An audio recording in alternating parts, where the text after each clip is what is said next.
এই জন্য পয়গম্বরের এক সাহাবী আবু যার গিফারি রাদিয়াল্লাহু আনহু জীবনে ঘর সংসার করেন নাই। আল্লাহর মহব্বতে সিলেটের জমিনে ঘুমন্ত ওলিয়ে কামেল শাহজালাল রহমাতুল্লাহ আলাইহি জীবনে বিয়া করে নাই। আল্লাহর মহব্বতে জীবন কাটায় দিছেন। বসরা এলাকার রাবেয়া নামের মহিলা জীবনে বিবাহের সংসারে যান নাই, আল্লাহর মহব্বতে কাটায় দিছেন। দুনিয়া কিছুই না রে বাবা,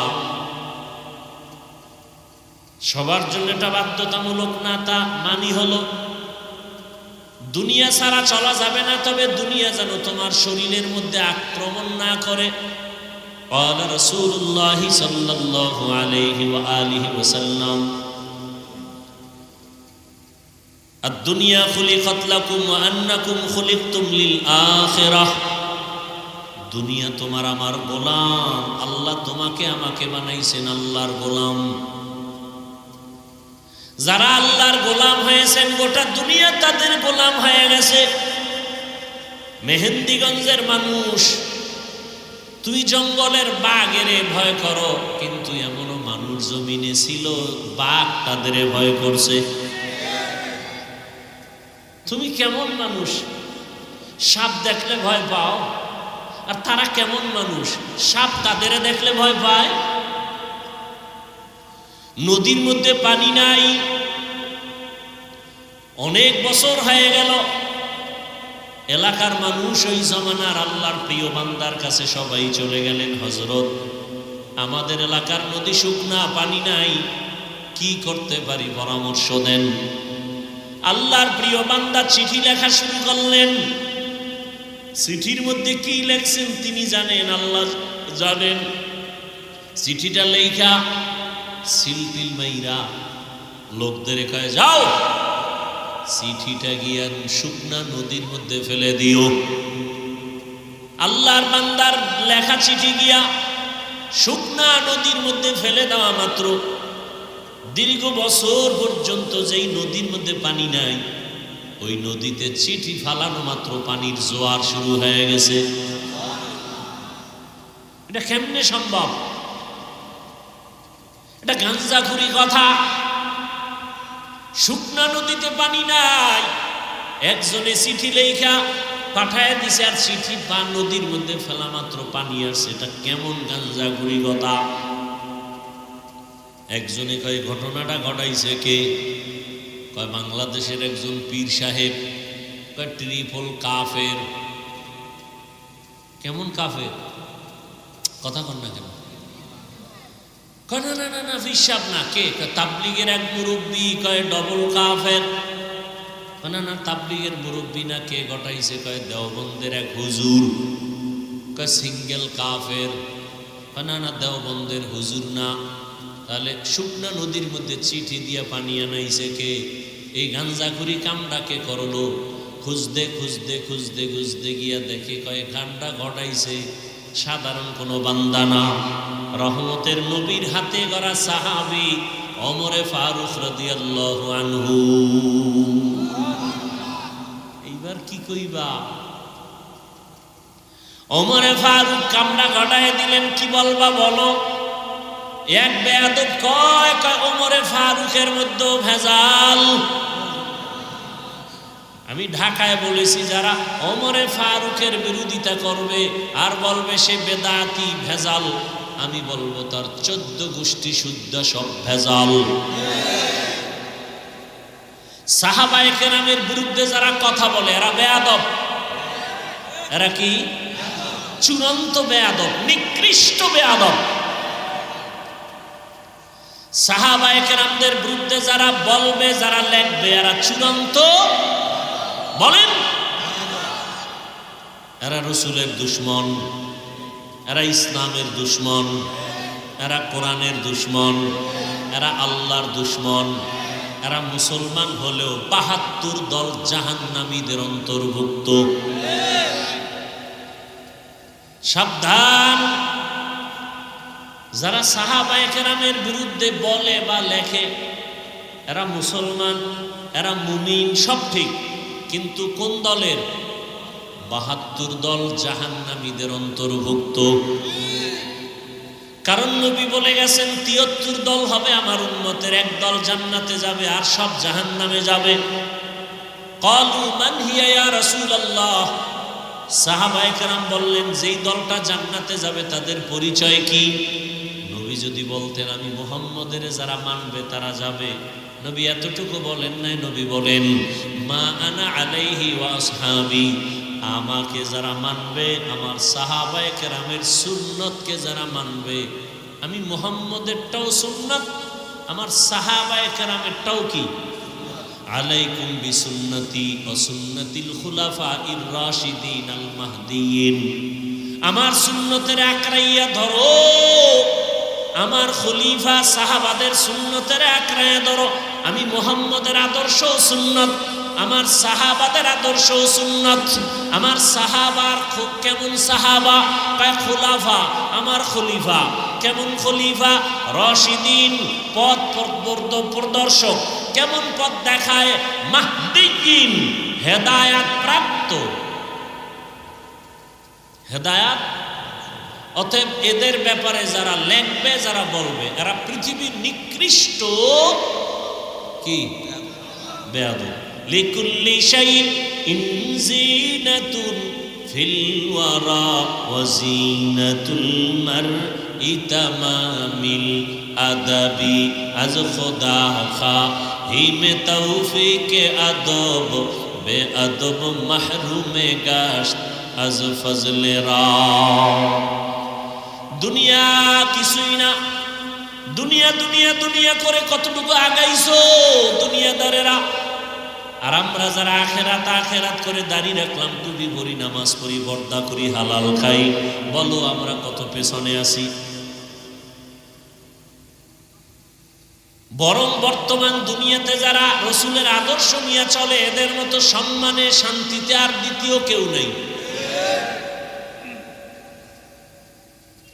এটাকেই বলে মুকুটহীন সম্রাট। মুকুটহীন সম্রাট। দুনিয়ার ক্ষমতাওয়ালাদের চেয়ার আছে, কাল থাকে না। আর আল্লাহ যাদের মাথায় মুকুট পরায় দিয়েছেন দ্বীনের, রসুলের আদর্শের, এদের চেয়ারের মেয়াদ শেষ হবে কেমনে? এদের মেয়াদই নাই। টাকা দিয়ে যারা সম্মান কিনে চেয়ারে বসে, এরা প্রথমে ফুলের মালা পায়, ফাইনালে জুতার মালা। আর আমার আল্লাহ যাদের সম্মান দেন, এরা দুনিয়ায় বাদশাহ, পরকালেও বাদশাহ। দুনিয়া কিছুই না রে বাবা। মহামারী করোনায় কত কত টাকাওয়ালা ক্ষমতাওয়ালারা মাথা কাইত হয়ে গেছে, কিন্তু যাদের কাছে রসুলের আদর্শ কোরআন আছে, তখনও তারা শান্তিতে ছিলেন, এখন ওইভাবেই আছেন, কোনো টেনশন নাই। এই সম্মান কে দিছে? ও আমার যুবক বাবারা, আমি যা বুঝাইতে চাই ভাই বোনা, যে আমি বলতেছি তুমি এখন স্কুল কলেজ বাদ দিয়ে মাদ্রাসায় যাও, হুজুর হও, পীরের কাছে যাও, তাবলিগে যাও, একবারও বলি নাই। বরং আমি বলবো এই দিকে যাবা না। স্কুল ছাড়বা না, কলেজ ছাড়বা না,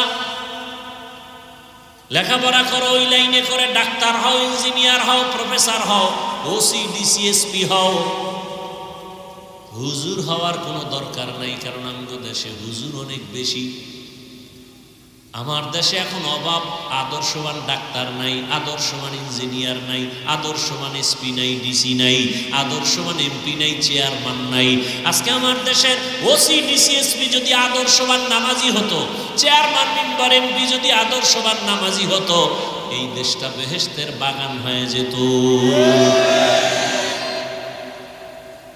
অতএব তুমি ডাক্তার হও, ইঞ্জিনিয়ার হও, প্রফেসর হও, ওসি হও, ডিসি হও, তবে ছোট একটা দাবি, বেয়াদব হইবা না। খবরদার বেয়াদব হইবা না। বেয়াদব না হওয়ার মানে কি? এক নম্বরে মা বাবার সাথে বেয়াদবি করবা না, মরার আগে পঙ্গু হয়ে যাওয়া। দ্বিতীয়, শিক্ষকের সাথে বেয়াদবি করবা না। তৃতীয়, উলামায়ে কেরাম মুরব্বীদের সাথে বেয়াদবি করবা না, কপাল পুড়ে যাবে। খবরদার, মা বাবার যদি বরদোয়া লেগে যায়, শিক্ষকের বরদোয়া যদি লেগে যায়, আলেমের অন্তরের কষ্টের নিঃশ্বাস যদি তোমার কপালে লাগে, মরার আগেই তুমি বিছানায় পড়ে যাইবা, অকাল মরণ হবে তোমার।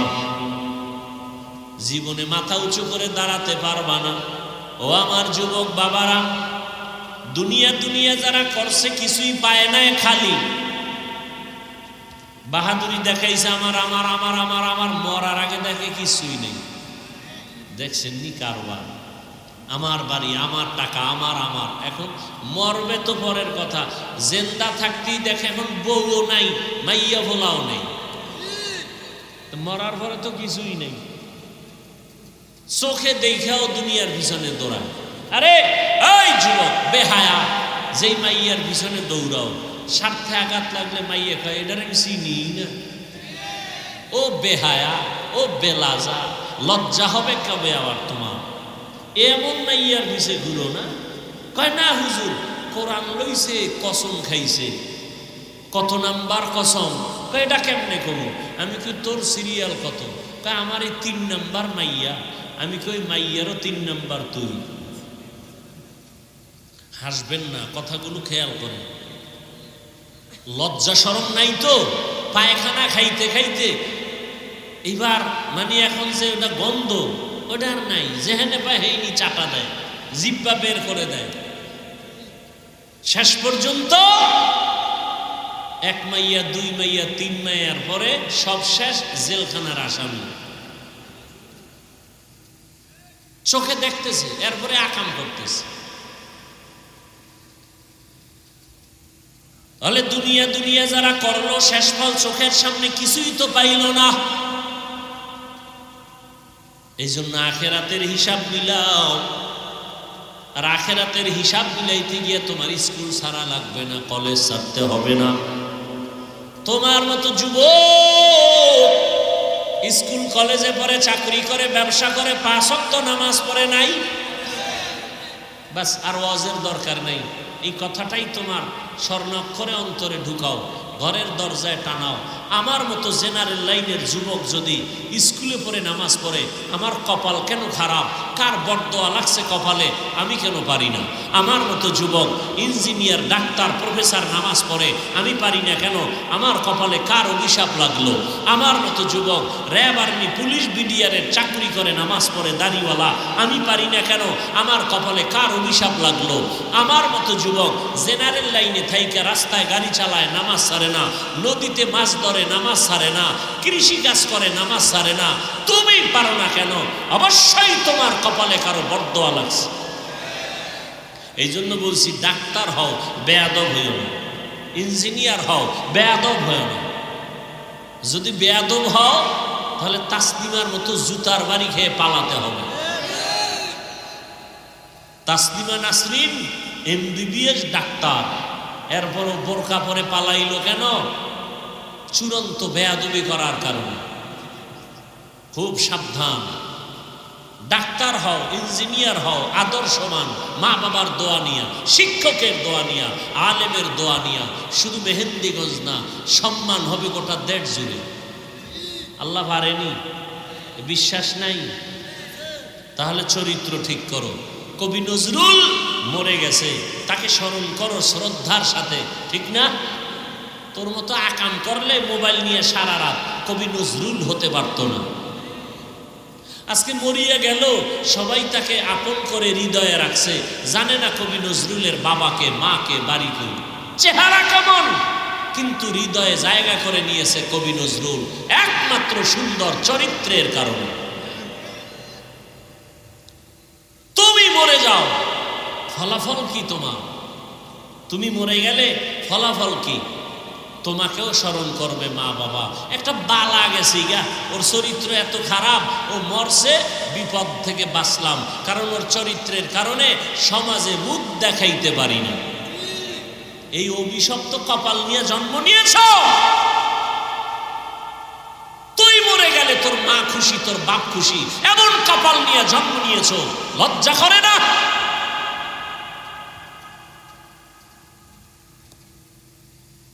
তুমি মরে গেলে শিক্ষক খুশি, তোমার চরিত্র এত খারাপ। তোমার চরিত্র কি এমন হবে না যে মরে গেলে মা কান্না করবে, বাবা কান্না করবে, শিক্ষক কান্না করবে, তোমার বন্ধু বান্ধবেরা কান্না করবে, ভালো একটা সন্তান হারাইলাম। এমন চরিত্র গঠন করো, মোবাইল ছেড়ে দাও। তোমার মতো যুবক এখনো আছে মোবাইলে, গুনাহ করে না, 5 বেলার নামাজ পড়ে, দাড়িওয়ালা, জেনারেল লাইনে থাকে, ব্যবসা করে, চাকরি করে। মনেরে বুঝায় তওবা করো, আর আল্লাহকে বলো, হে মালিক, মনের খাহেশ মিটাইয়া, শখ মিটাইয়া কত অন্যায় করেছি জীবনে। মা বাবায় বাধা দিয়েছে, মানি নাই। মনে চাইছে দাড়ি কাটবো, কেটে ফেলেছি। মনে চাইছে নামাজ পড়বো না, পড়ি নাই। মনে চাইছে পার্কে যাব, গেছি। মনে চাইছে সারা রাত মোবাইলে গুনাহ করব, করেছি। কেউ আমার বাধা দেয় নাই, দিলেও শুনি নাই। কিন্তু একদিন তো আমার মরণ হবে। মেহেন্দিগঞ্জের মানুষ, কতটা ভয় থাকা দরকার। তোমার এই মেহেন্দিগঞ্জের 3 ভাগের সব লয়ে গেছে নদীতে, ঘুমায় দেখবি নদীর মধ্যে হইয়া রইছ। হাসো,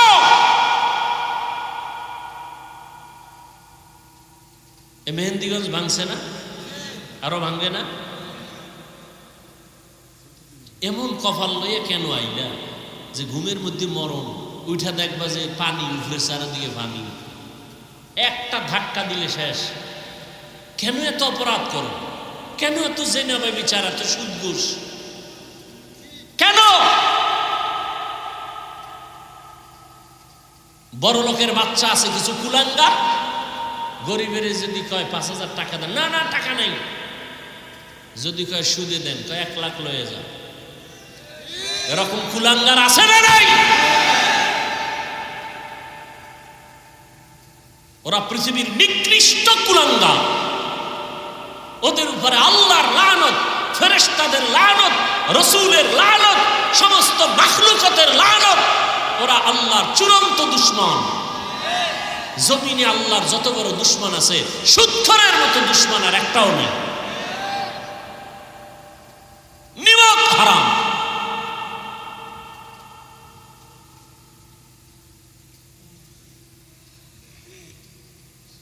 ওরা কুলাঙ্গার।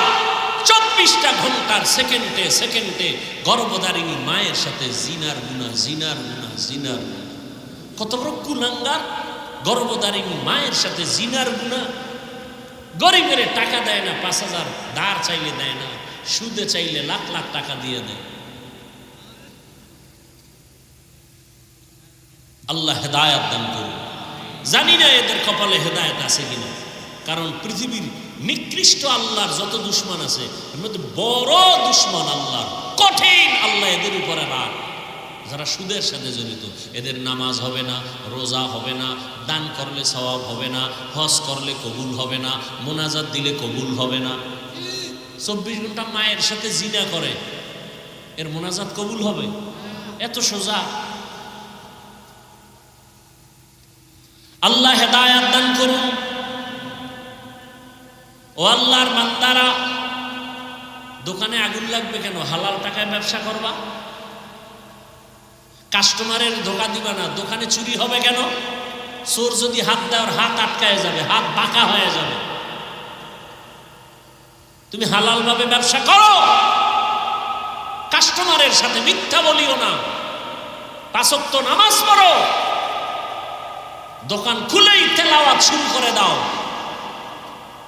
কেন তোমার দোকানে চুরি হবে, ডাকাত আসবে, আগুন লাগবে? যাকাত পাই পাই হিসাব করে দিয়া দাও, গরিবের হক আদায় করো, ফেরেশতা দিয়ে আল্লাহ হেফাজত করো। নদীর মধ্যে স্টিমার চলে, স্টিমার মালিক ঢাকায়, হঠাৎ খবর আসছে স্টিমার ডুবে গেছে তুফানে। এক মালিক বলে, আল্লাহর জাতের কসম, আমার স্টিমার ডুবে নাই। কয় তুমি দেখছো নি? কয় না। টেলিফোন পাইছো নি? কয় না। খোদার কসম যোগাযোগ নাই। তো গ্যারান্টি দিলা কেমনে তোমার স্টিমার ডুবে নাই? খোঁজ নিয়ে দেখে ঠিকই অন্য স্টিমার ডুবে গেছে, তারটা ডুবে নাই। জিজ্ঞাসা করলো, তুমি এত বড় গ্যারান্টি দিয়া কসম খাইলা, কারণ কি? বলে, রসুলের হাদিস, মালের যারা যাকাত ঠিক মতো দিবে, ফেরেশতা দিয়া আল্লাহ তাদের বিপদে হেফাজত করবেন। এলাকায় লাগছে আগুন, খবর আসছে, ভাই আপনার বাড়িতে আগুন লাগছে। কয়, খোদার কসম আমার ঘরে লাগে নাই। বলে, পুরা গ্রাম? কয় না, আমার ঘরে লাগে নাই। খোঁজ দিয়ে গিয়ে দেখে ডানের বাড়ি শেষ, বামেরটাও শেষ, ওই বান্দার বাড়ি এখন আগুন লাগে নাই। জিজ্ঞাসা করা হলো, ভাই তোমার বাড়ি আগুন লাগে নাই কেন? ওই বান্দা আল্লাহ রসুলের পেয়ারা সাহাবী। সাহাবী বলে, রসুল দোয়া শিখাইছেন, ফজরের নামাজ পড়ে যদি এই দোয়া পড়ে, ফেরেশতা দিয়ে আল্লাহ পাক পুরা বাড়ি হেফাজত করবেন। আমি ফজরের নামাজ পড়ে দোয়া পড়ছি, আমি মাগরিবের নামাজ পড়ে একবার দোয়া পড়ি, রসুলের কথা সত্য, সব ধ্বংস হবে, আমারটা ধ্বংস হবে না। আমাদের বিশ্বাস কই? বিশ্বাস নেই। মিয়া আলহামদুলিল্লাহ সূরার মধ্যে পড়ে এক গ্লাস পানিতে ফু দিয়া পানি পান করবেন, ক্যান্সার ভালো হয়ে যাবে, কিডনি ড্যামেজ থাকলে ঠিক হয়ে যাবে। বিশ্বাস থাকতে হবে তো। আর আপনি যে বিড়িটা নেন, এই জবানে কয়বার আলহামদুলিল্লাহ বললে ভাই দইব? মায়েরে গালি দেন, বাবারে গালি দেন, বউরে গালি দেন, মাইয়া বোলারে গালি দেন, এই জবানে সূরা ফাতিহার অ্যাকশন কি হবে? পবিত্র জবান নিয়া আল্লাহর কাছে যদি এখন বলেন, আল্লাহ এখন বৃষ্টি বন্ধ করো, এখন বৃষ্টি বন্ধ হয়ে যাবে, আল্লাহ সেই বান্দা ছিল তো? কথা বলেন না কেন? এখনো আছে, আমার নজরে এখনো আছে, আমি চিনি। ঢাকার থেকে বয়ানে রওনা হইতেছি, হজরতকে বললাম, হজরত ঢাকাতে তুফান চলে, মাহফিল হবে নি? হজরত বলে, আমার মাহফিল হবে বাংলাদেশে কোনোটা না হলে। চলে গেলাম, গিয়ে দেখি পুরো এলাকায় বৃষ্টি, মাহফিলের প্যান্ডেলের আশেপাশে প্যান্ডেলে কোনো বৃষ্টি নাই।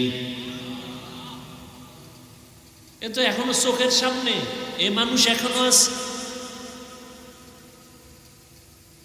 হ্যাঁ, আল্লাহর বান্দা নদী ভাঙতেছে, নদী ভাঙতেছে, নদী ভাঙতেছে। আল্লাহওয়ালারা সব এক জায়গায় বসে নদীর পারে একটা কান্না দিয়া দোয়া করবে, আল্লাহর কাছে কান্না দিয়া। একজন আল্লাহর প্রিয় বান্দাকে বলে, এই পাগলা মোনাজাত দে। পাগলায় মোনাজাতটা দিয়ে, আল্লাহ আমি এই মজলিসের মধ্যে অযোগ্য, বড় বড় বুজুর্গরা বসা, আমারে দিছে মোনাজাতে, এ নদী ফিরা, নদী ভাঙ্গন ফিরাও, যদি না ফিরাও আমি মোনাজাত আর বন্ধ করব না। একটা চিৎকার দিয়া নদীর মধ্যে ঝাঁপ দিছে, সাঁতার দিয়ে গেছে। বুজুর্গ কয়, ধর!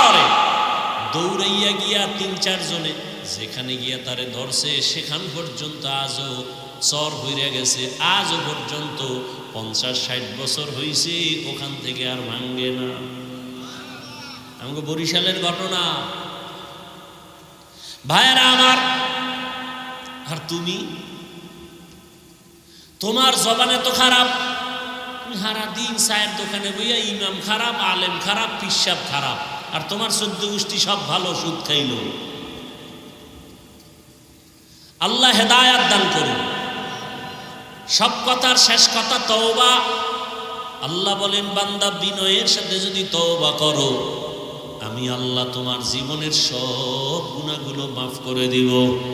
ও পর্দার আড়ালের মা বোনেরা, আপনার মতো কত মা এখনো আছে এলাকায়, পর্দা করে, নামাজ পড়ে, মোবাইলে সময় নষ্ট করে না, স্বামীর মাল খেয়ানত করে না, সন্তানটাকে আদর্শবান বানানোর মেহনত করে।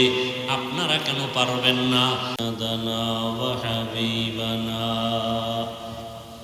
ওয়া হাবিবা রাব্বিনা ওয়া তাবিবানা ওয়া তাবিবা কুলুবিনা ওয়া মাওলানা ومولانا محمدا عبده ورسوله اللهم صل على محمد النبي الأمي وعلى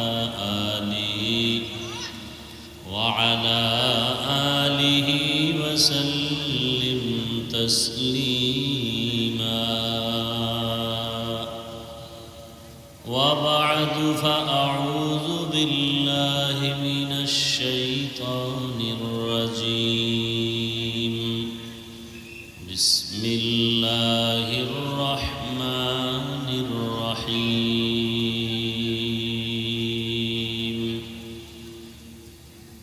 يا أيها الذين آمنوا اتقوا الله ولتنظر نفس ما قدمت لغد واتقوا الله إن الله خبير بما تعملون.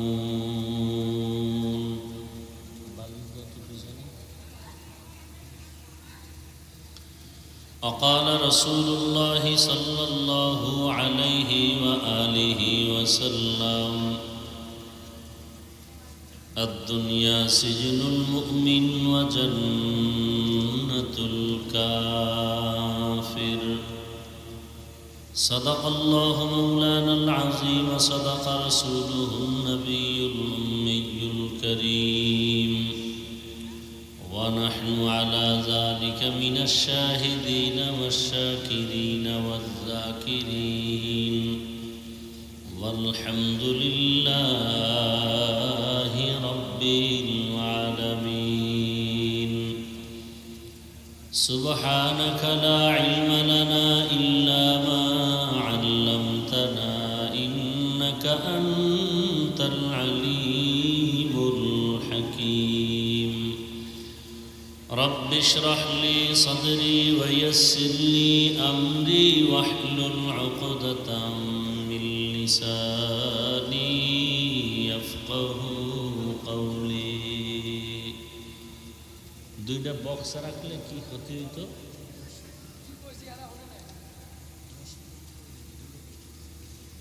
হোক না, মাইক মাইক থাকলে হোক, বক্স থাকলে সমস্যা নেই। दुर्फशानी ने तेरे कतरों को दरिया कर दिया, दिल को रोशन कर दिया, आँखों को बीना कर दिया। हकीकत खुल जाएगी बवक़्ते इम्तिहान तेरे, कि सुस्ती में या मेहनत में गुजारी जिंदगी तूने। मुहम्मद ने आकर कुफर को मिटाया,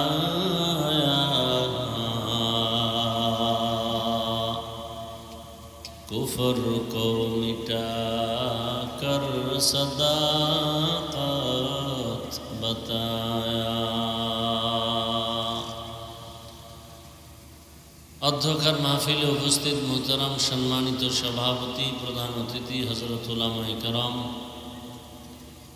প্রতিকূল আবহাওয়ার মধ্যেও আপনারা যারা বিভিন্ন জায়গা থেকে উপস্থিত হয়েছেন, উলামায়ে হযরত, ইমামে মাসাজিদ, মুরব্বিয়ানে আযম, যুবক, বৃদ্ধ, পর্দার আড়ালে মা বোন সহ সবাইকে আল্লাহ কবুল করেন।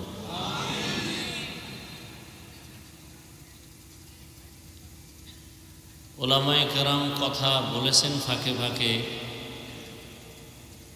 প্রচণ্ড বৃষ্টি, আল্লাহ পাকের মর্জির বাইরে কেউ চাইলেও কিছু করতে পারবে না, কেউ পারেও নাই। বরং মুমিনের উচিত আল্লাহ যেভাবে বান্দাকে রাখবেন এর উপরেই আলহামদুলিল্লাহ বলেন। হ্যাঁ,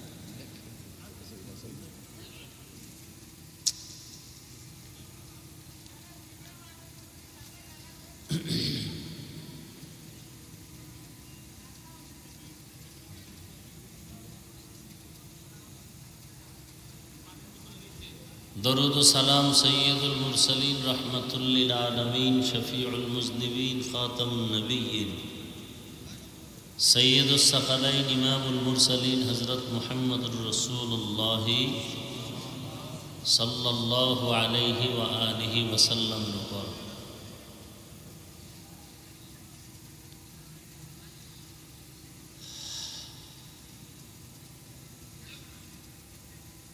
যে আয়াত আমি পড়েছি, আল্লাহ পাক বলেন আলোচনা তো আর ওইভাবে পরিবেশ নেই, দু চারটি কথা সংক্ষিপ্ত আকারে বলে দোয়া করে যাব। আল্লাহ পাক বয়ানের মধ্যেও হেদায়েতের গ্যারান্টি নেই। হেদায়েতের সম্পূর্ণ চাবি আল্লাহর কুদরতের হাতে। আল্লাহ যা চাইছেন আমাদের কল্যাণ, সেটাই আমরা মনে করি। যদি এখনো অনবরত বৃষ্টি চলতো তাহলে এখানে বসার কোনো সুযোগই হতো না। আল্লাহ এতটুকু দিছেন, সেটা আল্লাহ পাকের মর্জি। একটা লোকও যদি এর বরকতে দিনের পথে আসে, নামাজ ধরে ফেলে, এটাই জীবনের সার্থকতা। বয়ান তো আপনারা সবাই জানেন, নতুন কোনো বয়ান করা হয় না, নতুন জিবরাইল আমিন ওহী নিয়েও আসে না। যেগুলো আপনারা জানেন এগুলোই আমরা বলি। মিথ্যা কথা বলবেন না, বলা হারাম, এটা তো জানেন, এটাই আমরা বলব। দুনিয়ার পিছনে দৌড়াবেন না, এটাই বলব। দৌড়াইলে কোনো লাভ নাই, আপনারাও জানেন। এটা আবার নতুন করে বলি। হতে পারে কখন কার কথায় দিলের মধ্যে আসর করে, এটাই আল্লাহ ভালো জানেন। আমরা আশা করি আল্লাহ সবাইকে হেদায়েত দান করেন। ইয়া আইয়ুহাল্লাযীনা আমানুত্তাকুল্লাহা ওয়াল তানজুর নাফসুম মা কদ্দামাত লিগাদ। আল্লাহ বলেন, হে মুমিন, তোমরা আমাকে ভয় করো তথা তাকওয়া অর্জন করো, এবং তোমাদের ভবিষ্যৎ এক স্থায়ী জীবন আছে। ওই জীবনের জন্য কি সম্বল সঞ্চয় করেছো, ওদিকে তোমরা খুব মনোনিবেশ হও, খেয়াল করো, নজর দাও। ওয়াত্তাকুল্লাহ, আল্লাহ আবার বলেন আমাকে ভয় করো। ইন্নাল্লাহা খাবীরুম বিমা তা'মালুন, নিশ্চয়ই আল্লাহ তোমার সমস্ত খবর সম্পর্কে অগ্রিম অবগত বা অগ্রিম জানেন। নবীজি বলেন, আর দুনিয়া সিজনুল মুমিন ওয়া জান্নাতুল কাফির। দুনিয়াটা মুমিনদের জন্য জেলখানার মতো, বেঈমানের জন্য শান্তির স্থান বালাখানার মতো। দুনিয়াতে যত শান্তি বেঈমানরা পাবে, মরণের পরে কষ্ট শুরু হবে আর শেষ নেই। দুনিয়াতে যত কষ্ট মুমিনরা করবে, মৃত্যুর পরে শান্তি শুরু হবে আর শেষ হবে না। তাহলে দুনিয়াতে শান্তি, পরকালে কষ্ট। বেঈমান দুনিয়াদারের জন্য, দুনিয়ায় কষ্ট, পরকালে শান্তি। একুরেট যারা মুমিন তাদের জন্য। এটা বুঝাইতে গিয়া রসুল মুমিনদেরকে জেলখানার সাথে তুলনা করেছেন। নবীজি জেলখানার সাথে তুলনা দিলেন কেন মুমিনকে? এর সংক্ষিপ্ত কথা হলো, দুনিয়ার মানুষ কেউ জেলখানায় যেতে চায় না। কি আপনারা জেলখানায় যেতে চান? কেউ চায় না। বরং জেল হাজতের কথা শুনলেও ভয় লাগে। ঠিক যারা আসল মুমিন, তো যে কথাটা বলতেছিলাম খুব খেয়াল করেন, দুনিয়ার কোনো মানুষ জেলখানায় যেমন যেতে চায় না, ঠিক যারা আল্লাহর প্রিয় মুমিন এরাও দুনিয়া নামক জেলখানায় থাকতে চায় না। নাম্বার 2, কেউ যদি জোর করে জেলখানায় দেওয়া হয় তখন সে জেলখানায় থাকতে চায় না। ঠিক দুনিয়াতে মুমিনকে আল্লাহ পাঠিয়েছেন, কেউ আমরা জোর করে আসি নাই। আসার পরে কোনো মুমিন দুনিয়াতে থাকতে চায় না। এক হইল দুনিয়াতে আসতেই চায় না, আসার পরে থাকতেও চাই না। আসল মুমিনের পরিচয়। 4 নাম্বার, জেলখানায় মানুষ যখন ঢুকে তখন তার কোনো স্বাধীনতা থাকে না। কি থাকে না? স্বাধীনতা থাকে না। ঠিক দুনিয়ায় যারা আসল মুমিন এরাও স্বাধীনভাবে চলতে পারবে না। পাও আছে চলতে থাকবে না। জেলখানার আসামি পেটে ক্ষুধা, চাইলেই খাইতে পারবে? পারবে না। জেলখানার আসামির পাও আছে, মনে চাইলেই যেখানে হাইটা বাইর হইতে পারবে? যারা মুমিন এরা দুনিয়া নামক জেলখানায় থাইকা পেটে ক্ষুধাও আছে, খানাও দেখবে, ধৈরেই খাইতে পারবে না। হিসাব করতে হবে খানাটা কি হালাল না হারাম। পাও আছে চলতে থাকবে, চলার আগে সিদ্ধান্ত নেবে কি যাত্রার প্যান্ডেলে যাব, মন্দিরে যাব না মসজিদে যাব। আগে হিসাব করে কদম দিবে, টার্গেট ঠিক করে কদম দিবে। প্রত্যেকটা কদমে কদমে সওয়াব।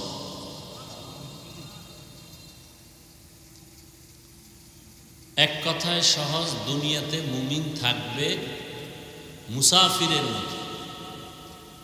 নবীজি বলেন, কুন ফিদ দুনিয়া কাআন্নাকা গরীবুন আও আবিরু সাবিল।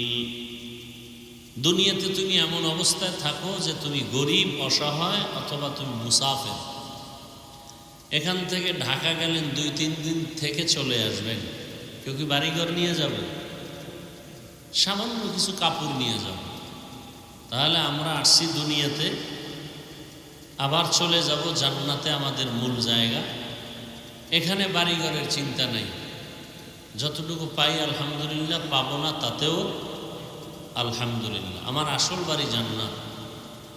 এজন্য জমিন আল্লাহ বানানোর পরে প্রথমে একটা ঘর বানাইছেন বাইতুল্লাহ। পৃথিবীটা বানানোর পরে কি বানাইছেন? মুফাসসিরিন ইকরাম বলছেন আল্লাহ পাক জমিন বানাইয়া ওই ঘর বানাইছেন, আর কিছু এই মুহূর্তে ছিল। আর সেই ঘরটা হেদায়াতের ঘর, ইবাদতের ঘর না বসবাসের ঘর? হেদায়াতের ঘর। এই জন্য বাইতুল্লাহর দিকে তাকাইলেই সওয়াব, তাকাইলেই সওয়াব। যতক্ষণ তাকায় থাকবে ততক্ষণ সওয়াব। কিছু পড়বে না, এমনি তাকায় থাকবে, অনবরত শুধু সওয়াব আর সওয়াব। হেদায়েতের ঘর। নবীজি বলেন, কেউ যদি বাইতুল্লাহ জিয়ারত করে বের হয় তাহলে সে কেমন বের হলো? রাজাআ কা ইয়াউমিন ওয়ালাদাতহু উম্মু। সে যেন বাচ্চা আজকে প্রসব করলে যেমন নিষ্পাপ, বাইতুল্লাহ থেকে যে সফর করে জিয়ারত করে বের হয় সে ওই বাচ্চার মতোই নিষ্পাপ বের হয়।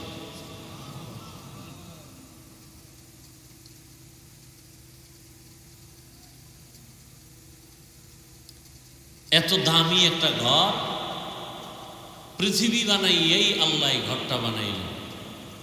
কিসের ঘর? গেছে 1 মিনিট হইল না, ভুলে গেছে। কিসের ঘর?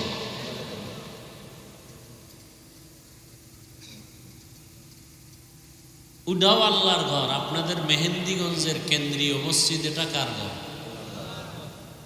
দুনিয়ার সব মসজিদ কার ঘর? কিন্তু কোন মসজিদের দিকে তাকাইলে সওয়াব আছে? বাইতুল্লাহর দিকে তাকাইলে সওয়াব কেন?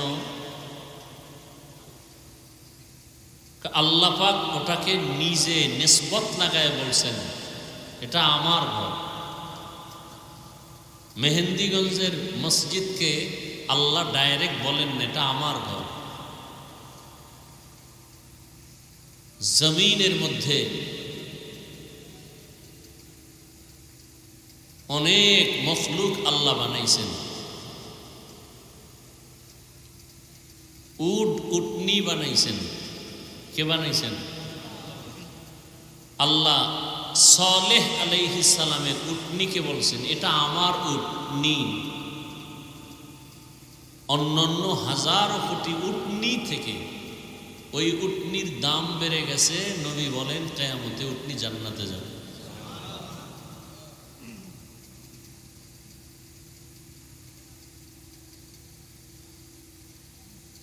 আল্লাহ তো বাইতুল্লাহ হেদায়াতের ঘর বানাইলেন, ইবাদতের ঘর বানাইলেন, অথচ ওই বাইতুল্লাহ বানানোর পরে জমিন আবাদ করার জন্য প্রথমে পাঠাইলেন জিন। আল্লামা ইবনে কাসির রহমতুল্লাহ আলাইহি বলছেন, না, জিনের আগেও প্রাণী ছিল, আলহিন আলবিন, এরপরে আসছে ফেরেশতা।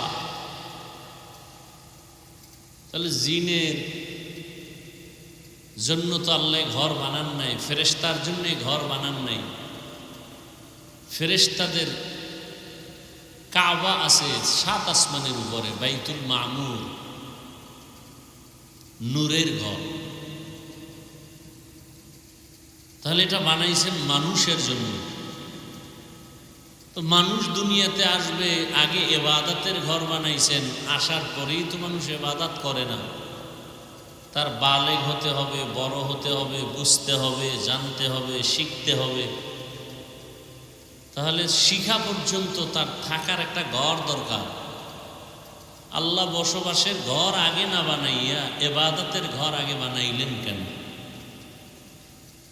এর জবাব হলো, আল্লাহ মানুষ বানাইছেন ইবাদতের জন্য। দুনিয়াতে মানুষ দুনিয়াতে আসার থেকে মৃত্যু পর্যন্ত করবে ইবাদত, আর বসবাসের জন্য আল্লাহ বানিয়ে রাখছেন জান্নাত।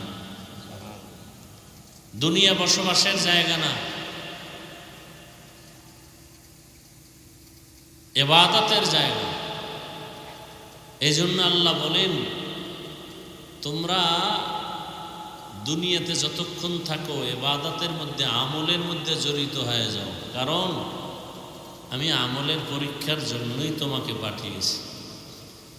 আল্লাযী খালাকাল মাউতা ওয়াল হায়াতা লিয়াবলুয়াকুম আইয়ুকুম আহসানু আমালা ওয়া হুয়াল আজিজুল গফুর। আল্লাহ আমলের পরীক্ষার জন্য পাঠাইছেন। জমিনে কারা ভালো আমল করে এটা দেখবেন আল্লাহ। বেশি আমল দেখবেন না, কি দেখবেন? ভালো আমল। আপনি 1000 বছর আমল করছেন, সুদ খাইছেন, লাভ কি আছে? লাভ? কথা বুঝেননি? নামাজও পড়েন, মিথ্যা কথা বলেন, নামাজ পড়েন, মানুষের হক নষ্ট করেন, মা বাবার হক নষ্ট করেন, বোনের হক নষ্ট করেন, ভাইয়ের হক নষ্ট করেন, প্রতিবেশীর হক নষ্ট করেন, বান্দার হক। আল্লাহর হক নষ্ট করলে আল্লাহ মাফ করে দিবেন, বান্দার হক নষ্ট করলে আল্লাহ মাফ করবেন না, বান্দা যতক্ষণ মাফ না দিবে। তাহলে নামাজও পড়েন, সুদও খান। নামাজ পড়েন, সারা রাত ঘরে বসে মোবাইল দিয়ে জেনা করেন, জেনা, চোখের জেনা, হাতের জেনা, জবানের জেনা, অন্তরের জেনা। সারা রাত মোবাইলে জেনা চলে, ঘরে ঘরে, রুমে রুমে। ছেলে এক রুমে ঘুমায়, ঘুমায় না, মোবাইলে সারা রাত অপরাধ করে। মেয়ে আর এক রুমে মোবাইল নিয়ে অপরাধ করে। আর বাবায় তাকবির উল্লাহ ছাড়ে না মসজিদে গিয়া, তসবি 1000 দানা, কি লাভ?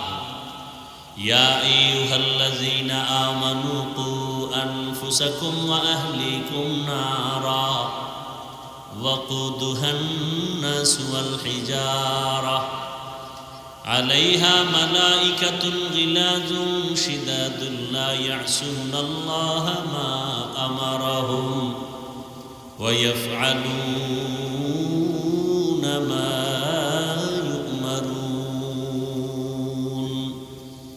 ও মুমিন, জাহান্নামের আগুন থেকে আগে নিজেকে বাঁচাও, এরপরের দায়িত্ব তোমার আহালকে বাঁচাও। আগে নিজেকে বাঁচাও, এতটুকুই শেষ। দ্বিতীয় দায়িত্ব তোমার আহালকে বাঁচাও। কিসের থেকে? জাহান্নামের আগুন থেকে। জাহান্নামের আগুন তো হাজার হাজার হাজার বছর পরে, মরার পর না হয় হাসরে বিচারের পরে। সেই আগুন থেকে এখন কেমনে বাঁচাবো? আগুন তো দেখাও যায় না, ধরাও যায় না, কেমনে বাঁচাবো? বলে যেই কাজ করলে জাহান্নামে যেতে হবে ওই কাজ থেকে বাঁচাও। ওই কাজের নাম সমষ্টিগতভাবে বলে গুনাহের কাজ। গুনাহ করলে জাহান্নামে যেতে হবে। ইন্নাল আবরারা লাফি নাঈম ওয়া ইন্নাল ফুজ্জারা লাফি জাহিম। নেক আমল যারা করবে তারা জান্নাতের পথিক, যারা গুনাহ করবে তারা জাহান্নামের পথিক। অতএব নিজেকে জাহান্নাম থেকে বাঁচাও, তার মানে নিজেকে গুনাহ থেকে বাঁচাও। হাতের গুনাহ, চোখের গুনাহ, কানের গুনাহ, জবানের গুনাহ, অন্তরের কল্পনার গুনাহ। তুমি বাঁচবা, এরপরে তোমার দায়িত্ব শেষ না। তোমার আহালকে বাঁচাও। বলে তোমার আহালকে, কয় মা বাবার আহাল হলো সন্তান, স্বামীর জন্য আহাল তার স্ত্রী, শিক্ষকের জন্য আহাল হলো ছাত্র, মসজিদের ইমাম ও খতিবের জন্য আহাল হলো মসজিদের মুসল্লি, ওলামায়ে কেরামের জন্য আহাল হলো এ জমিনের উম্মতেরা। মা বাবা জাহান্নাম থেকে তুমি আগে নিজেকে বাঁচাও, তারপরে তোমার দায়িত্ব সন্তানকে বাঁচাও। স্বামী তুমি জাহান্নাম থেকে আগে নিজেকে বাঁচাও, দ্বিতীয় দায়িত্ব তোমার আহাল স্ত্রীকে বাঁচাও। ইমাম ও খতিব জাহান্নাম থেকে নিজেকে আগে বাঁচাবেন, তারপরে মুসল্লিদেরকে বাঁচাবেন। ওলামায়ে কেরাম জাহান্নামের আগুন থেকে নিজেকে আগে বাঁচাবেন, তারপরে উম্মতকে বাঁচাবেন। এখন আমি আলেম, আমার দায়িত্ব উম্মতের উপরে আছে না নাই? আমি বাবা, আমার দায়িত্ব সন্তানের উপর আছে না নাই? আমি বিবাহিত পুরুষ, আমি স্বামী, আমার স্ত্রীর উপরে দায়িত্ব আসেনি? আছে। আমি মসজিদের ইমাম ও খতিব, মুসল্লিদের উপরে আমার দায়িত্ব আসেনি? আছে। তাহলে এক মানুষ কত দায়িত্ব মাথায়? জাহান্নাম থেকে আগে নিজেকে বাঁচাও, আহালকে বাঁচাও। অনেকে নিজে নিজে জাহান্নাম থেকে বাঁচতে পারছে, আহালকে না বাঁচানোর কারণে কিয়ামতের দিন বহু তাবলিগওয়ালা, বহু পীর সাহেবের ভাগরিওয়ালা মুরিদ, বহু হাজী সাহেব নিজে নিজে জিকির আজকার করিয়াও জাহান্নামে যাবে সন্তানের গুনার কারণে। আসতে বলেন কেন? বহু তাবলিগওয়ালা, বহু পাগড়িওয়ালা দরবেশ ছেলের গালে দাড়ি নাই, কথা বলেন না কেন? সুদের টাকায় ব্যবসা করে, মাইয়া বেপরদায় কলেজে দৌড়ায়। এত সোজা জান্নাত পাওয়া, এত সোজা কোন সরে কইছে? জান্নাত পাওয়া যদি সহজ হইতো তো জান্নাতের টিকিট হাতে পাইয়া আবু বকর সারা জীবন কাঁদলেন কেন? জান্নাত পাওয়া যদি সহজ হইতো, জান্নাতের টিকিট হাতে পাইয়া ওমরে ফারুক সারা জীবন কান্না করলেন কেন? ওসমান কান্না করলেন কেন? হযরত আলী কান্না করলেন কেন? যে নবীর কোনো গুনাহ নাই সেই নবীও আল্লাহর আদালতের ভয়ে কান্না করে। তাদের কত সুন্দর নামাজ, কত সুন্দর তেলাওয়াত, কত সুন্দর রোজা, কত সুন্দর তাদের আখলাক তাকওয়া, কত সুন্দর তাদের আল্লাহর ভয়। এরপরেও তারা আল্লাহর দরবারে কান্না করেছেন জীবন ভর। আর আপনার আমার নামাজ তো নাই, রোজা নাই, তেলাওয়াত নাই, তাকওয়া নাই, টুকটাক যে নামাজ পড়ি সব ভণ্ডামি। কি এই যে নামাজ পড়ে মিথ্যা বলে, নামাজ পড়ে কাস্টমারের সাথে ধোকাবাজি করে, নামাজ পড়ে মানুষের জমিন ঠকায় খায়, এ নামাজি না ভণ্ড? এই নামাজির উপায় কি? হ্যাঁ, আল্লাহ বলে দিছে, আপনার বলা লাগবে না, আল্লাহ বলছেন আরাআইতাল্লাযী ইউকাযযিবু বিদ্দীন ফাযালিকাল্লাযী ইয়াদউল ইয়াতীম ওয়া লা ইয়াহুদ্দু আলা তাআমিল মিসকিন।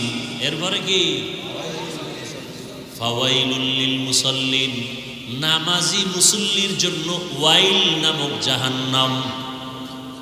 ওয়াইল জাহান্নামের স্তরের মধ্যে মারাত্মক ভয়ঙ্কর এক স্তর ওয়াইল। নামাজি মুসল্লির জন্য ওয়াইল নামক জাহান্নাম। তাহলে কি নামাজ পড়েন? এমন নামাজ কি আপনি আমি পড়ি যে আল্লাহ বলছেন ফাওয়াইলুল লিল মুসাল্লিন, ওই মুসল্লি নামাজি যার জন্য আমি আল্লাহ ওয়াইল নামক জাহান্নাম বানায় রাখছি। দেখেন তো, নামাজ পড়াও কত প্যারা। আর যেটি নামাজ পড়ে না এটির উপায় কি? রহমতের নবী বলেন বাইনাল আবদি ওয়া বাইনাল কুফরি তারকুস সালাহ। বেঈমান আর মুমিনের মধ্যে ব্যবধান হলো নামাজ। বেঈমানেরা নামাজ পড়ে না, মুমিনেরা নামাজ ছাড়ে না। বেঈমানের পরিচয় কি? নামাজ। মুমিনের পরিচয় কি? নামাজ। এবার যারা নামাজ পড়ে না, মাওলার সাথে হিসাব মিলাও। হাসিবু ক্বাবলা আন তুহাসাবু। ওমরে ফারুক রাদিয়াল্লাহু আনহু বলেন হাসিবু ক্বাবলা আন তুহাসাবু। আসল হিসাবের আগে নিজের হিসাব মিলাও। ওই দিন কিন্তু নিজে মিলাইতে পারবা না, টাইম পাইবা না। আল্লাহ বলবেন ধর, হিসাব মিলাবার আর কোনো টাইম হবে না। কেমন ভয়ঙ্কর হবে সেদিন। নবীদের কোনো গুনাহ নাই, তারাও কান্না শুরু করবেন। আদম নবী কাঁদবেন, মুসা নবী কান্না করবেন, ঈসা নবী কাঁদবেন। সব মানুষগুলো নারী পুরুষ উলঙ্গ দাঁড়াবে। সূর্যের গরম, মানুষের মাথার মগজগুলো ভাতের মারের মতো ফুটতে থাকবে। জাহান্নামের আওয়াজ, হাসরের ময়দানটা থরথর করে কেঁপে উঠবে। ওদিকে আমার আল্লাহ রাগ করে বলবেন লিমানিল মুলকুল ইয়াউম লিল্লাহিল ওয়াহিদিল কাহ্হার। দুনিয়া দুনিয়া দুনিয়া দুনিয়া করিয়া যারা আখিরাতকে লাথি মেরে পেছনে ফালায় দিছো, বলো কি পাইছো? বলো টাকা, বাড়ি, গাড়ি। এর ভ্যালু কি? কত টাকাওয়ালা টাকা ব্যাংকে রাখছে, 14 গোষ্ঠী কেউ খাইতে পারে নাই, মরে গেছে। এই টাকার কোনো আছে লাভ? 10 তলা বিল্ডিং করে বাহাদুরি করে লাভ কি? বিল্ডিং থুইয়া জঙ্গলে যদি পালাইতে হয়, আছে কোনো লাভ? এই দুনিয়ার পিছনে ঘুরেন না। যেই দুনিয়ার পিছনে ঘুরতে গিয়া বাবার হাতে সন্তান জবাই, সন্তানের হাতে বাবার গলায় ছুরি। মাকে সন্তান জবাই করে, সন্তান মাকে জবাই করে কেন? কয় টাকা দাও না কেন? চোখের সামনে সোনার বাংলায় ঘটনা চলছে। স্ত্রী স্বামীকে জবাই করে, স্বামী স্ত্রীকে জবাই করে কেন? বলে দুনিয়া চাই, তুই মরলে সব আমি পাবো। কি? তুই মরলে আমি পাবো। কিন্তু শেষ পর্যন্ত সেও কি পায়? কুত্তার মতো অবস্থা হয়েছে। একটা মরা জন্তু পাইছে, কুকুর খাওয়ার জন্য পাগল। ডান দিক দিয়ে কুকুর আসে, আইসা যখন দেখে বাম দিক দ্বারা কুকুর আসতেছে, ওটাকে দৌড়ানি দেয়। ওটাকে দৌড় দিয়া তারায় দিয়া এদিক দিয়ে আর একটায় খেয়ে যায়। কি? এজন্য হযরত আলী রাদিয়াল্লাহু তাআলা আনহু বলেন আদ-দুনিয়া জিফাতু ওয়া তুল্লাবুহা কিলাব। দুনিয়া হলো একটা মরা জন্তুর মতো, এর পেছনে যারা দৌড়ায় আলী বলেন এরা কুত্তা।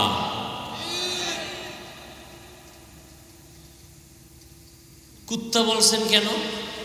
মরা জানোয়ার, মরা জন্তু 3 শ্রেণীর প্রাণীরা খায়। কয় শ্রেণী? মরা গরু দেখলে কুকুরে খায়, শিয়ালে খায়, শকুনেও খায়। হযরত আলী শকুনের কথা বলেন নাই, শিয়ালের কথা বলেন নাই, কির কথা বলছে? কুত্তার কথা বলছে। কেন? কুত্তা বড় খারাপ। শিয়ালে রাতে খায়, দিনে খায় না, ঘুমায়, রেস্টে থাকে। শকুনে দিনে খায়, রাতে খায় না, রেস্টে থাকে। কুত্তা রাতেও খায়, দিনেও খায়। দুনিয়ার কুত্তা যারা দেখবেন ওরা নামাজে দাঁড়াইয়াও ক্ষমতা, ওরা দান করে, মানুষজনরে কিছু ভোট দেয়, ঠিক নেই? ওরে দানবীর না বললে মাথা গরম, হজ করে আলহাজ না বললে মাথা গরম। তাহলে হজও করছে দুনিয়ার মোবারকবাদ পাওয়ার জন্য, মানুষের ধন্যবাদ পাওয়ার জন্য দান করে, মানুষের ধন্যবাদ পাওয়ার জন্য হজে যায়, মানুষের ধন্যবাদ পাওয়ার জন্য কোরবানি দিয়ে মানুষের গোশত বিলায়, মানুষের ধন্যবাদ পাওয়ার জন্য যাকাত দেয়। কি দেয়? যাকাত আদায় করে না, এমনি দেয়। আদায় কেউ করে না যাকাত, সব ধোকা ধোকা, ফ্যাশন। পৃথিবীতে কোম্পানি এর থেকে আর নরমাল দুর্বল থার্ড ক্লাসের কাপড় বানায় না যাকাতের কাপড় ছাড়া। আর সেগুলি বড় লোকেরা গরিবরে দেয়, অন টাইম পরলেই সদরঘাট। কি এই ধোকাবাজি আছে না নাই? বলারও মানুষ নেই। কোন মসজিদের খতিব বা ইমাম সাহেব জুমার দিনেই বয়ান করুক না, আমি যা বলছি, পরের দিন থেকে কমিটি বলবে 1 মাসের জন্য বাড়িতে রেস্ট নিয়ে আসেন। ঠিক নেই? কেন? শিয়ালের হাতে মুরগি আমানত। মুরগি আমানত কার হাতে থাকবে? তো শিয়ালের হাতে মুরগি আমানত রাখলে যা হয়, মাদ্রাসা মসজিদ আর ধর্মের চাবি সুদখোর বেনামাজি ঘুষখোরের হাতে রাখলেও তাই হবে। মসজিদ নিয়ে রাজনীতি চলবে না, মাদ্রাসা নিয়ে রাজনীতি চলবে না, ওয়াজ মাহফিলে রাজনীতির বয়ান চলবে না। তাহলে কমিটির মধ্যে রাজনৈতিক লোক কেন? শেষ, ইমানের আওয়াজ শেষ। কমিটির মধ্যে রাজনীতিবিদ কেন? এতদিন আওয়ামী লীগ, এখন বিএনপি। আর হুজুরগো বেলায় রাজনীতি চলবে না, না? রাজনীতি কোরআন সুন্নাহর আলোকে জমিনে আলেমরা করবে, আর দুর্নীতি বা জালেমের রাজনীতি করার কোনো অধিকার নাই। মানুষের জীবন নিয়ে যারা হোলি খেলে, মানুষের ক্ষতি করে, সমাজের ক্ষতি করে, মহিলাদের ক্ষতি করে, চরিত্র নষ্ট করে, এদের রাজনীতি করার অধিকার নাই। এরা জালেম, এরা চান্দাবাজ, এরা ধান্দাবাজ। রাজনীতি তারা করবে যারা মানুষের অধিকার ফেরত দিতে পারে, যাদের মধ্যে লোভানক দৃষ্টি নাই, চুরি করার অভ্যাস নাই, ডাকাতি করার অভ্যাস নাই, জুলুম করার অভ্যাস নাই। এই রাজনীতি করেছেন সুলাইমান নবী, কোরআনে আছে। এই রাজনীতি করেছেন ইউসুফ নবী, কোরআনে আছে। কেন বলেন ইসলামে রাজনীতি নাই? কেন বলেন? মাস্তানি করেন না? মদিনার রাষ্ট্র চালান নাই রসুল, ওমরে ফারুক চালান নাই, আবু বকর চালান নাই। কেন বলেন ইসলামে রাজনীতি নাই? হ্যাঁ, খোলামেলা বলেন যে হ্যাঁ আপনারা যে চুরি করেন, দুর্নীতি করেন, চান্দাবাজি দান্দাবাজি করেন, এটা ইসলামে নেই। ইসলামে কি আছে? গোলাম যেই প্লেটে খাবে, মালিক একই প্লেটে খাবে। ইসলামে কি আছে? কর্মচারী কাজ করবে, ঘাম ঝরার আগে বেতন দাও। আর ধান্দাবাজি চান্দাবাজি রাজনীতিতে কি আছে? মালিক 60 টাকা দামের খেজুর দিয়ে ইফতারি করবে, কর্মচারীকে 8 আনা দামের পায়ে ফেসা ধুলাবালু মিশ্রিত খেজুর দিবে। এগুলো চান্দা ধান্দাবাজি রাজনীতির ফলাফল। আল্লাহ সব ভাইকে হেদায়াত দান করুন। এ কথা বলারও কোনো সুযোগ নাই। কেন? শিয়ালের হাতে মুরগি আমানত। বুঝেননি বয়ান? যে এতক্ষণ তো ভালোই চলছিল, তো লাইন হইলে যেতেছে। বেঈমানের গালি দিয়ে লাভ কি? ঘরে ঘরে কি অপরাধগুলো চলতেছে। হাজী সাহেবের ছেলে, পীর সাহেবের মুরিদের ছেলে, তাবলিগলার ছেলে, বিয়া শাদির মধ্যে গায়ে হলুদের অনুষ্ঠান চলে, ডেক সেট বাজায়, গানের আওয়াজে বাড়ি এলাকা গরম বানায় ফেলায়। কার বিয়া? কয় হাজী সাহেবের মাইয়ার বিয়া। টাটকা হাজি, ভিআইপি প্যাকেজের হাজি, গায়ে হলুদ চলতেছে।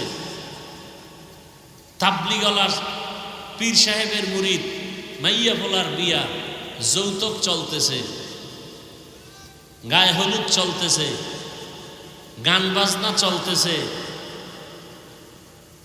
এরপরে কি জানি কমিউনিটি সেন্টারে খানার আয়োজন, নারী পুরুষ সমান অধিকার চলছে সেখানে। বৈষম্য বিরোধী আন্দোলন করছি না, তাহলে আর বৈষম্য করব কেন? সব নারী পুরুষ এক জায়গায় থাকবে। আমার আহলে হাদিস ভাইরা তো এই জন্যই আগের থেকে বৈষম্য এক জায়গায় করার জন্য বলছে, পুরুষ মসজিদে নামাজ পড়বে, নারীরাও মসজিদে নামাজ পড়বে। পুরুষ যেমন পাও ছড়ায় খারাপে নামাজে, মহিলারাও খারাপে, বৈষম্য থাকা যাবে না। কিছুদিন পরে কইব যে মহিলারা বাচ্চা নেয়, পুরুষেরও নিতে হবে, নাইলে পেট ফাইরা ঢুকাও। বৈষম্য করা যাবে না। গজবে ধরছে এই জাতির কপাল, গজবে ধরছে, পছন্দ ধরেছে, পছন্দ। বৈষম্য। আল্লাহ হেদায়াত দান করুন। কোরআন শরীফে আল্লাহ বলছেন, মা তাশতাহি আনফুসুকুম, জান্নাতে গিয়া যা চাইবে তাইবে। কোরআনের আয়াত না? এক চোরায় খারায় কয় ওখানে বিড়ি ভাঙুনি। যারে প্রশ্ন করছে ঠেডা মার্কা হুজুর, জবরদস্ত ওলিয়ে কামেল শাহ আতাউল্লাহ বুখারী রহমতুল্লাহ আলাইহি, তাকে প্রশ্ন করছেন, জান্নাতে যা চাবো তাই পাবো, বিড়ি ভাঙুনি?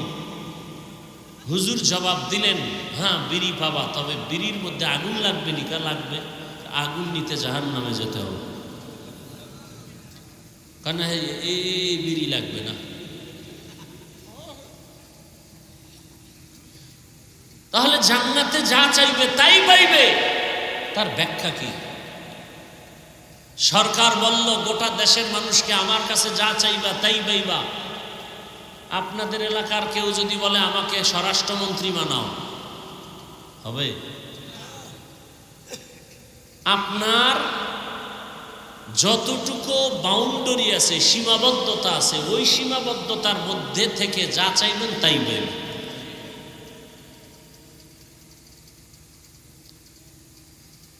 আল্লাহ তো আল্লাহ বলছেন, ও মানুষ, পরকাল জীবন তোমার স্থায়ী, সেই দিকে কি অর্জন করছো হিসাব মিলাও।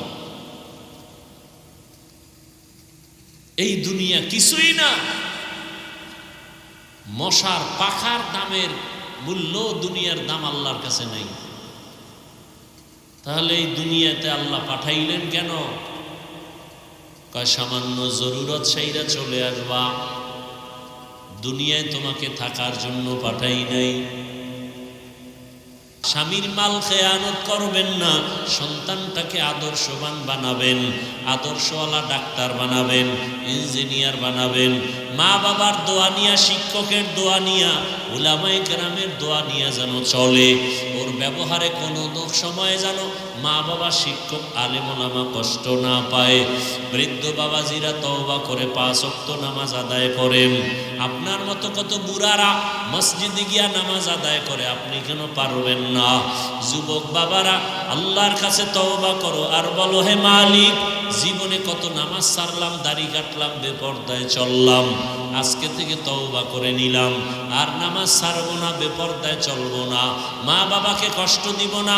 ওলামায়ে কেরামের দোয়া নিয়া, শিক্ষকের দোয়া নিয়া, মা বাবার নেক দোয়া নিয়া নবীজির আদর্শ মেনে চলবো। তওবা করার মতো যদি নিয়ত হয়, দুটো হাত আমার আল্লাহকে দেখায় দাও।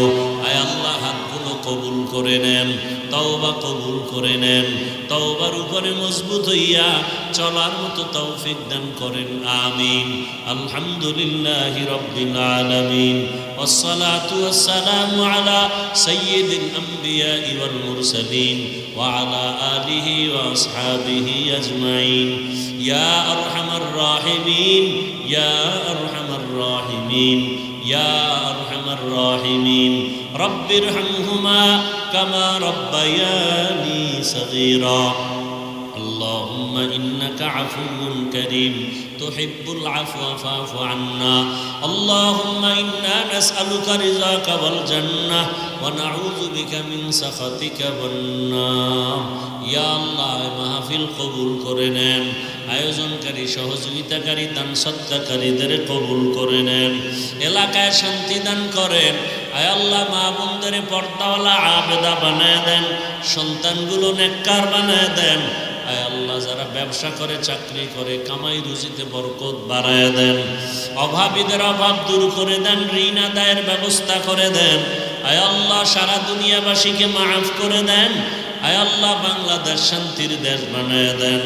মুসলমানের ঈমান আমল হেফাজত করেন, জুলুম থেকে দেশ ও জাতিকে হেফাজত করেন, চলার পথে ইজ্জতের সাথে হেফাজত করেন।